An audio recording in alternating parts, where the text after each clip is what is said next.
أعوذ بالله من الشيطان الرجيم. بسم الله الرحمن الرحيم.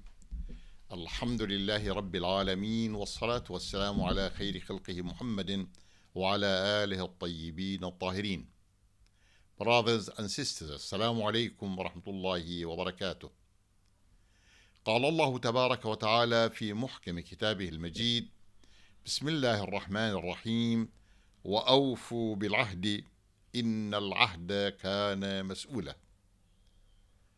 Allah Almighty in this ayah, which is ayah 34 in Surah Al-Isra, Surah number 17, tells us that we must fulfill our promises and covenants because we are going to be held accountable regarding the covenants.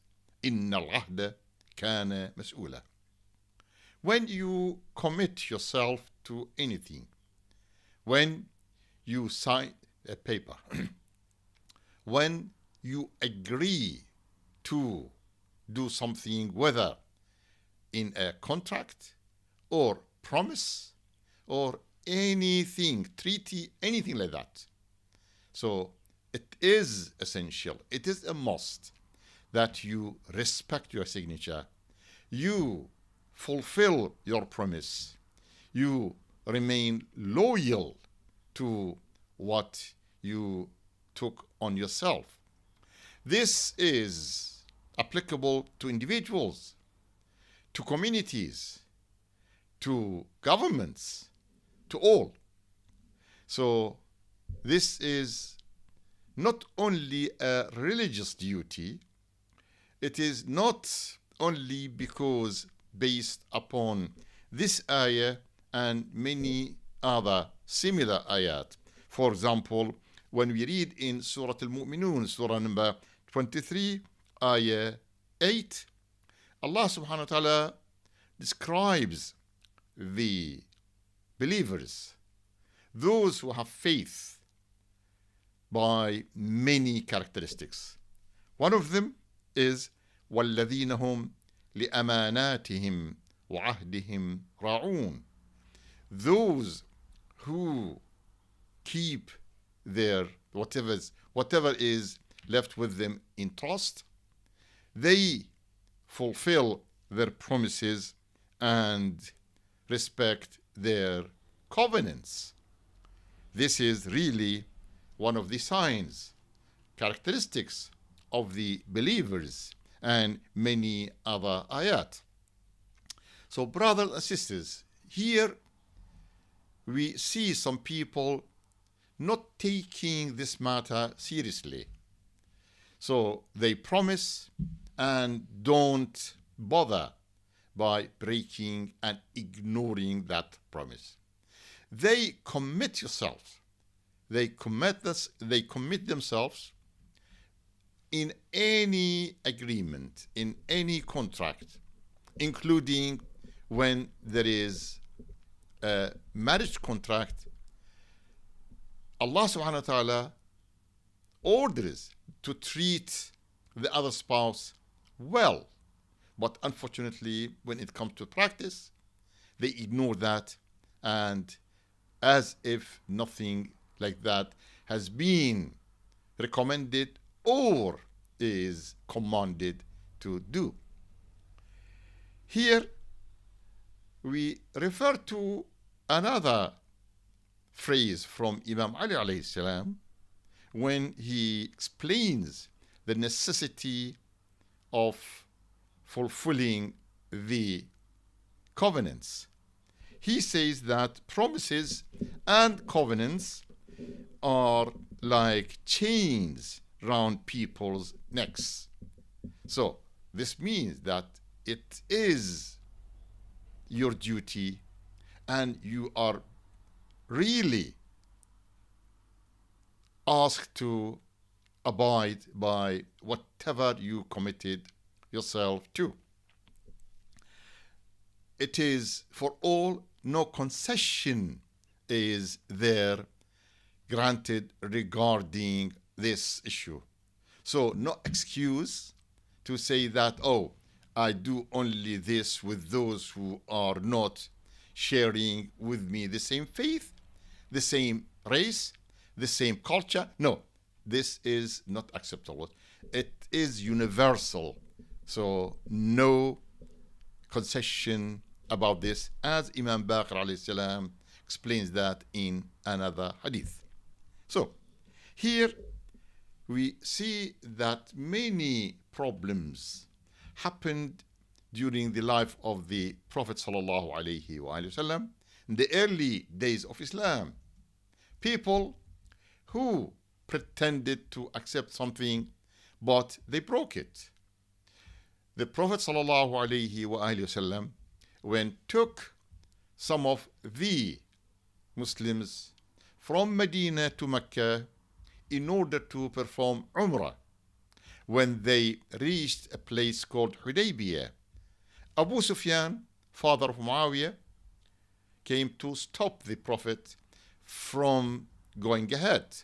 And a treaty was signed there that the Prophet ﷺ and the Muslims returned back to Medina, and the next year they come, and Abu Sufyan and all the people who associated with him in attacking Islam, in rejecting Islam, in trying to uproot Islam, they leave Masjid al-Haram to allow Muslims to freely practice whatever Umrah they have. But we see in Surah Bara'ah, the only surah, surah number 9, the only surah that doesn't start with Bismillah ar-Rahman ar-Rahim, that the treaty was signed in another occasion with mushrikeen, those who associate others with Allah subhanahu wa ta'ala. Ahadtum. So, but they broke it.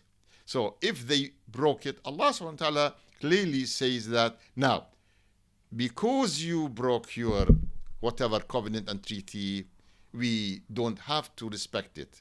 So this means that it is no longer binding if one party does not respect it. So it means that there is no value for such a covenant was given by the other party. And that is why bara'atun min Allahi wa rasulihi ila alladhina ahadtum min al-mushrikeen, we read in the first ayah of the Quran in Surah Tawbah. Now, let me tell you about one very nice piece of art. For those who go to Geneva, and in front of the building for United Nations there is a big chair, very, very big chair. 3 legs are perfect, but the 4th one is decayed and rotten. This is a symbol or in reference to people, to governments, to authorities who signed the treaties, but they don't respect it, don't act upon it.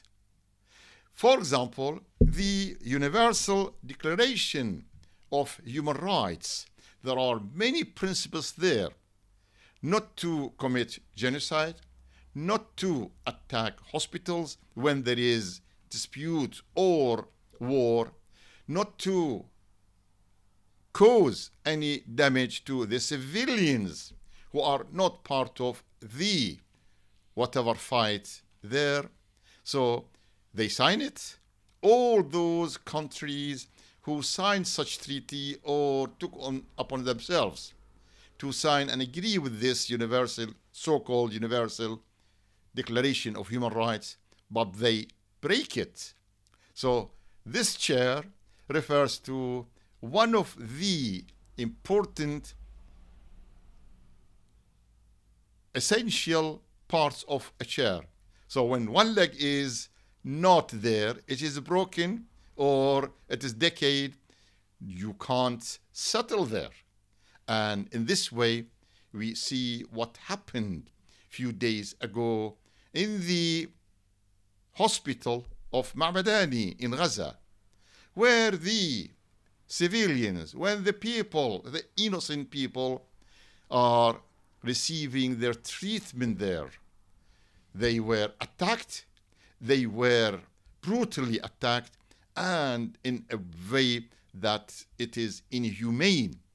It is as if these are not humans, and that declaration of human rights does not apply to them.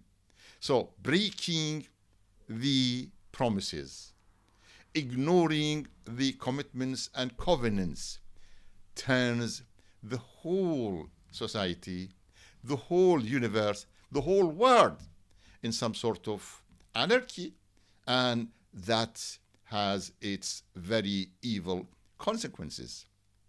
Brothers and sisters, this is really something is going on and might be more complicated in the next few days or weeks.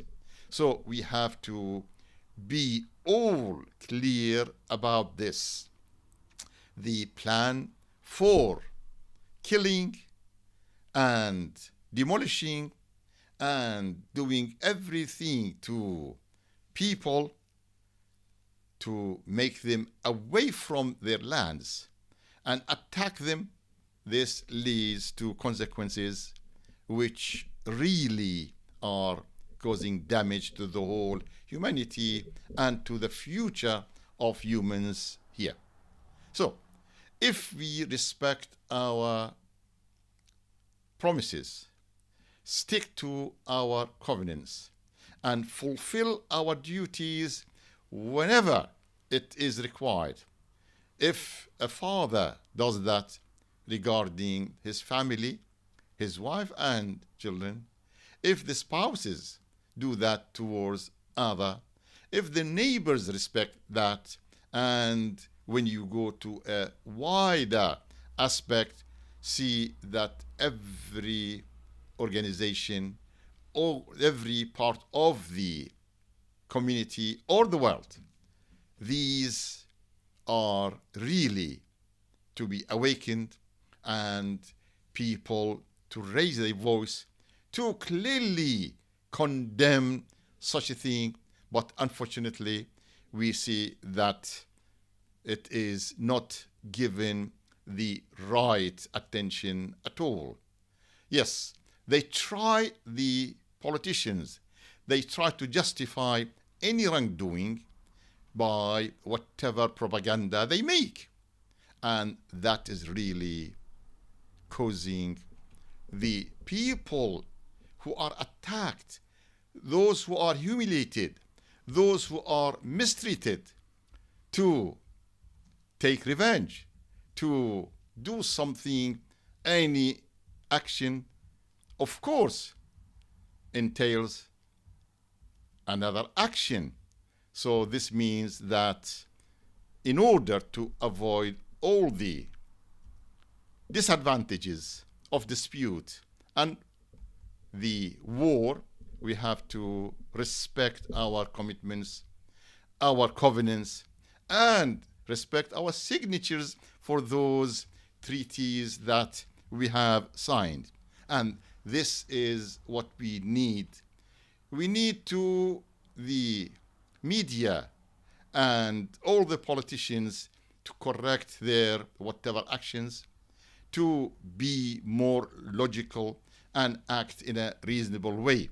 Otherwise, as I said, we don't know what will be the future of the world. Wassalamu alaikum wa rahmatullahi wa barakatuh.